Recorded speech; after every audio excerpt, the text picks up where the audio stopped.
wato yanzu naga zamanin ya zama molanka kawai ake yi. Abun ba sai ka kawo aya da hadisi ba, kawai ra'ayi ne ake bi.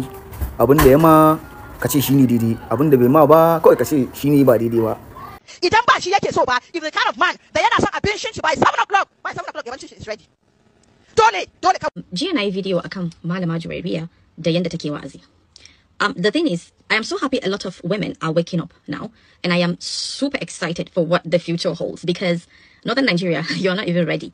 By the time matan Northern Nigeria suka gane rights ɗinsu suka fahimci me ke tafiya, the whole point of this thing, control ne na mata. Saboda idan kuka cire control na mata a hannun maza, especially Northern Nigerian men, they're nothing. They're zero. So ba sa so su yi losing wannan control ɗin.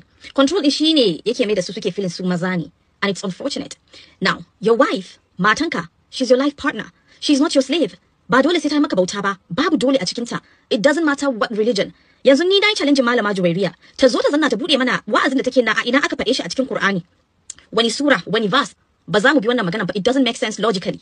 Ka ce wai miji, wai ya zubar da kaya, ya wurgar, wai hadda cewa wai me kina jira ya zo daukan miki. Like, excuse me, ni na wurgar? Kaya na ne? Da za a ce ina jira wai zai daukan min? Is it my job? The guy. Wannan ya daidai da magana da wannan yarin take, ko musulma ce ko ba musulma bace, oho Allah kaɗai sani. Amma dai ga yanayin alamun motsinta, ka san ba wai mutum yana Hausa shikenan musulmi bane fa. Akwai Hausawa da ba musulmai ba fa. So a tsaya a tuntuɓi yariyan nan kafin ma dai a fara wani ihu ana ihu. Kila ba musulma bace kake faɗar ra'ayinta. Idan kuma musulma ce, to yanda ta yi molankan nan mu wa bari mu mata molanka. Yanzu ke fi sabilillahi ki ce wai a zo a kawo miki aya da hadisi wai da ya nuna cewa a zo a kwashe kaya, wai namiji a ɗauki kayan shi a matsar da shi, ko mace ta ɗauki kayan namiji ta matsar da shi, waye in ya jefar. Yanzu ke sai an ma baki aya da hadisi akan wannan. Kina ta ihun wai duniya wai an waye an ci gaba. A ina aka ci gaban? A ina aka ce kar a dinga ɗaukewa maza kaya? A ina aka ce wai wani kina da yanci ki je ki dinga abubuwan, kina mingulin da maza, kina having fun, kina magana wai social life din mata ana depriving nasu. A ina ne? Ni abin da na kasa ganewa kenan. Idan dai duk dan adam dai da ka gani, dole akwai wani doctrine, akwai wani littafi, ko wani abu da yake da wasu dokoki da yake bi idan har yana addini. Misali in kai Christian ne zaka bi Bible, in kai musulmi ne zaka bi Qur'ani. So ke a wani littafi kika ga wannan abubuwan da aka ce ayi waye ayi kaza. Wasu irin shirman wayewa ne fa, wasu shirman hauka ne wanda ba abinda suke yi shine kawai zaka tsaya ne, kawai abin molanka ne, ba wai wani addini bane ko wani abu.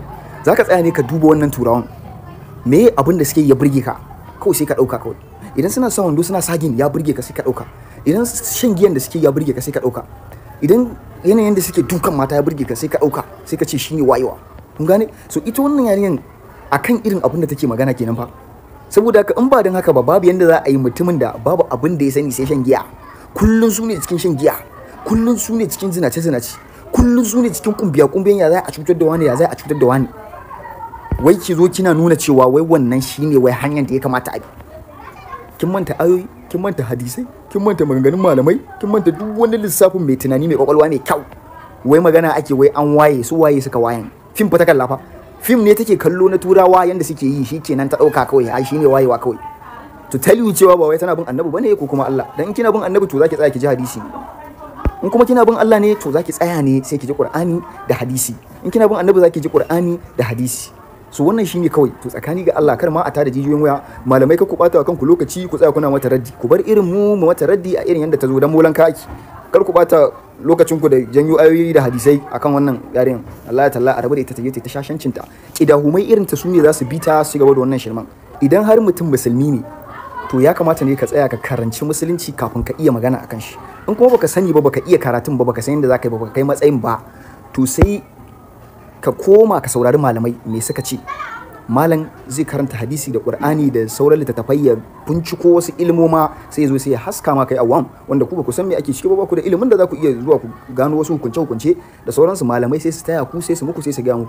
To malaman sun yi kin ce ƙarya ne. Ke yanzu kina da ilimin da zaki shiga Qur'ani ki ciro wani abu, ko kina da ilimin da zaki shiga hadisi ki ciro wani abu?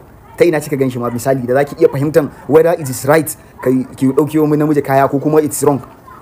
Ko kawai dai feminism din da ya shige ku ne ta inda ku yanzu kun zama kawai ku dai ga kunan ne dai. Allah dai ya saba ki shaye-shaye wallahi. Allah dai ya raba ki da shaye-shaye wallahi. Ina miki takaicin in ma kina yi. Allah ya sa mu dace.